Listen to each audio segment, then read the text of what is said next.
true nature of that, or the starting point of that, was that type of behavior, those small things that escalated over time. And what's also, I find very interesting about jobs, you probably face this as well, when you have those kinds of things and you don't speak up, and then say you do go to another job, it's going to be a new person just with a different face doing the same thing. Yeah, you bring it with you because it's more about you and how you're relating to other people. Exactly. And it was on me. When I realized that this was a problem and it was impacting my work performance and my relationship with somebody I cared about, I'm like, I have to take responsibility for trying to address this. And not in an accusatory way. You always say this and that irritates me, or in an avoidance method. I wanted to just say, let's work on this community. Let me help you talk to me better, if you're willing to do that. And then, that conversation sort of bloomed into a much larger conversation about communication. And I think it improved the quality of our friendship in addition to our working relationship. Yeah. And it's understanding. Most people don't do that also. So I think that if someone did that to me, I would be so caught off guard and so relieved that I didn't have to, that I would be. Really, all I have to do is say this first. And like the person actually spent the time to think about that and approach me in that way. Because I would say 99% of people just wouldn't bother. They wouldn't bother, but most people are also doing the best they can with what they know. So if I don't know another way, I don't know. I do things in XYZ fashion. I don't know there's A, B, C, D, E, F, G, all these other ways, right? Because I'm not used to doing that. And that ties back into the early part of the conversation where it's awareness that there are other ways. Not just that, this person doesn't communicate well because they don't communicate the way I do well. It's that this person communicates differently. And that's okay. And that it's not, it doesn't make my communication bad. It doesn't make theirs bad. It's just that our combination isn't working. Let's find a different way to make it work. When you get to that point, you're like, okay, there's no judgment here. There's no good or bad or right or wrong. It's just about what's effective and what isn't. And then you can find your way through that, especially if those relationships are important, and make them work better. Yeah. And I think that awareness of that it's not bad because somebody doesn't communicate the same as you. I know for myself over the years, I have often felt that way. And I think that's an easy out too, to say that somebody communicates quote bad. So then for me, like in relationships, let's say that would be the way that I would push somebody away. Well, they don't communicate my way, so they must be bad. That's an excuse to push the person away. So, or the other side of that, we say, well, I must be a poor communicator because I can't make myself be heard or understood here. That's just as bad. You take the blame on yourself and then you walk away. I'll just move on, and just that's not fair either. No. And it's something that's a very easy way to beat up on yourself and really pull yourself down. But we do have to remember it is literally 50-50. Every communication, every interaction it's a two-way street, right? Right. Exactly. As you said. Right. And we've got what we're bringing to it and the other person is bringing something. And if you want to find a way to work through that, you have to be willing to look at other ways. And I think you also have to be willing to explain your way. Like you did, right? Because sometimes that's hard. Sometimes it's hard to like if you haven't really thought about it or you don't really know what your preferred style is. I mean, as we talked about, we mentioned 2 ways to understand communication. There's many, many more. There's probably more than 5. Right. And so it's worth, I think, understanding your own communication style to be able to explain that to somebody, to be able to be willing to get what you want in communication with other people. It took me a while to become aware of that. It took me a while to become aware that it was like a thing to be aware of first. Yes. And then to become aware of it and to think about it and to reflect on it. And then to be able to go to another person and just go, hey, look, there's a problem, but here's a possible solution. That sometimes, like you said, we just go, oh, it's just not worth the effort, or they won't care. It's going to be difficult or whatever. I think if I may, that kind of gets us into the concept of conflict resolution, which you brought up at the beginning of the show, which I wanted to talk about. That is a very low intensity conflict, what I just talked about in that email thing, but it is a conflict. Yes. And so we just talked about 2 ways of dealing with conflict, or 3, maybe. One, avoidance, just leave. The other is, non-confrontationally, just try to accept it and deal with it. And you kind of push it down. And I think that ends up being, generating resentment or damaging the relationship. And the third one is some sort of confrontation. But there's multiple ways to do that too. Some are aggressive and some are more loving and open and communicative. I think it's something that we don't do enough, is keep in our minds the necessity of conflict resolution.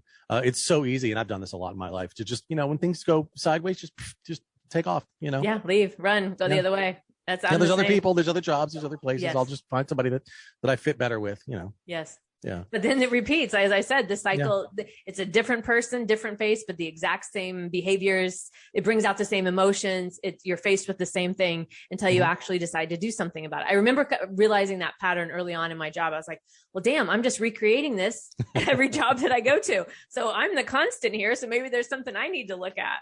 Yeah, exactly. And, I've had we've all had a number of conflicts in our lives where you just got to the point where you're like, okay, this town ain't big enough for the both of us. Yeah. But really, is that, and that's brings in the third topic of pathways to redemption. Can we really afford to just you move to another town or I will? How many towns do we need before we all find a town where we fit perfectly? Right. There isn't that doesn't happen. There's, the last two people on earth will find something to fight over, Right. It's just in our nature. So it's important that we don't look at conflict, I feel, as okay, well, I just can't deal with that person, or I'm just not going to address this, or it's just not worth the trouble. That we look at it as, hey, here's an opportunity, like I did in the story I told earlier, to reflect, to look at my own expectations, to try to come up with to find out if the other person was willing to negotiate it. Hey, can we talk about this? And to look for a solution that was going to be beneficial to both of us. I get less annoyance, you get better work. Right. What's not to love about that? Right. Well, and I think if she had not been willing to talk to you, let's say, for some reason, that would be a completely different situation then the wanting to leave or find another job or whatever it is. And maybe that is the right approach. Right. That would be. But again, I'm not trying to generalize because everybody's situation is different, but most people would be so caught off guard, I think, that somebody was bringing that to them, that topic of here's how to communicate with me, or here's what I need from you, that I think they would be so shocked they would stop and wouldn't know what to do. What? Okay. Are you trying to solve a problem? What? Right. So that, and I think it also shows, as you think back through your life of friendships or maybe friends that have come and go, relationships that have come and gone, and the behaviors you exhibited during those times, not to go back and go down on yourself or put yourself down, but to think how far you've come and see how far you've come and realize I feel like as I get older, it's worth the effort. It is worth the effort to maintain these friendships. It's worth the effort to, not believe that it has to be my way or the highway kind of thing. Right. And so if we can start to do these little things, like you were saying, yours wasn't a huge conflict. It wasn't a very full of a lot of energy or anything like that at that point. It could have gotten to it, but it wasn't. But if you start to do those in small areas, you'll find that in bigger areas of your life, it's easier to have those conversations. Right. You develop the skills and the willingness and the confidence. And you realize the value of it as it comes back to you. You go, you know what? That conflict was a lot less conflictive than I thought it was going to be. Right. I built this thing up in my mind. They're going to be angry. They're going to fire me. I was going to lose all the friend, the job, the whole thing. And it turned out they were just like, oh, thank you. Right. Right. That actually it worked out much better than expected. And you look back on anybody that's had relationships, whether they're work or family or romantic or friends or whatever, and you look back on the landscape. I do this now and then of all the people you've left behind, and it's easy to say, well, they were all bad actors, or they were all bad for me, or this girlfriend did this thing and I had to end it, or whatever.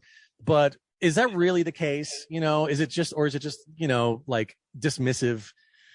So when I tell people that I have exes, I hate the word exes, but I have exes that are still friends. They're like, what? I'm like, just because one part of the relationship didn't work doesn't mean I'm going to throw the whole thing out. And it took work to rebuild a friendship or a familial relationship or whatever. But I wanted to preserve that. It's a little weird. But, what if instead of just moving on from everything, you could say, hey, we came here and with these expectations, and maybe it's not working out for us. Maybe you could work it out too. Also, that's the thing. But if we're going to end it, let's not go all the way to zero. Let's just dial back to where we were that was working, and hold on to that. So when I talk about pathways to redemption, I don't mean here's a bad person and now they're going to be good again. I mean, here's a relationship that went bad. for reasons that we probably can explore and examine and deal with, and then sort of renovate the relationship itself, not the person, because they were probably doing the best they could at the time. Most people are, if we believe in the goodness of people. And you certainly were, right? That's your narrative to yourself. I did the best I could. I gave everything. You're right. And that's probably what they're thinking too. Exactly. So can we not just let go of the irritation and the expectations? You should write to me this way and don't say thoughts, but go, hey, let's rebuild this relationship. And it may not be what we thought it was going to be. It may be different, but why we can't just excommunicate everybody. We can't run everybody out of town on a rail that crosses us. Otherwise, if we did, we'd be alone, and that's not where we want to be.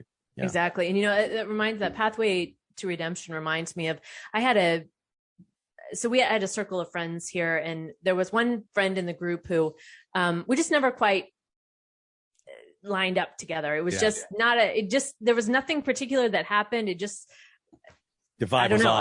It was just off. Yes. Yeah. And so we would hang around and I would just kind of keep my distance. I wasn't, I didn't dislike the person, but I also didn't enjoy being around them. Yeah. And so, but I knew all my other friends were friends with this person. So I never really brought it up. I never really, I didn't want to be that person that went around trying to get all the other people. Right. No, I didn't. That's not what I wanted at all. And they knew that. I was very clear about that. But we did there was one time where somebody mentioned to her, they were all drinking and they mentioned to her, and I wasn't there, and they mentioned to her that I didn't like her. And I didn't like that. I was really mad about that. Yeah. I was like, just because we're not, I'm not like best friends with this person, that doesn't mean I want this person, you to say these things and hurt this person. And the way I explained it to her was, it's like an ex-boyfriend, right? Like if you don't work out, ex-girlfriend, whatever, if you don't work out, it doesn't necessarily mean I would wish something bad on the person. Right. And that's how I felt about this friend. I thought of it as like an ex kind of relationship where it just didn't work out. I don't wish anything bad on the person. But I don't wish to be around them either. Sure. And, well, not plus is not negative. You know what I mean? Yeah. If I'm not into you, that doesn't mean I dislike you. Yeah. I just choose. There just isn't a match here. And I know that. And so I really, it really bothered me that person did that, because I didn't want that person, even though I didn't care for the person, I also didn't want them hurting. And now it's awkward. Right. And so it just kind of, the whole dynamic. So how did that resolve? Upset. Yeah. Right. It was weird after that. And I also had that happen in another professional situation where a person I was working with, I didn't care for. I was having a hard time with this person for various reasons, but we were on a meeting at one point, and another person started really badgering this person and being very rude. And then I found myself kind of wanting to protect the person, and like speak up and defend them. Yeah. Yes. And I thought that was interesting too, because the pathway to redemption, you think you don't like somebody for certain reasons. Sure. And then when you see the human side of them, when you see other parts that I feel like in that situation, it changed my view of that person, because it helped me see them as more human. Not that I didn't see them human before, but all I could see was the dislikes. You saw them getting kicked around a little bit, and you're like, hey, that's not fair. I'm actually going to, hey, wait, don't, just because, hey, now I'm on her side. And why are you guys coming down on both of us, making us into a conflict? Yeah. I can see that, sometimes we get, and again, it goes back to the beginning where you're talking about communicating your way.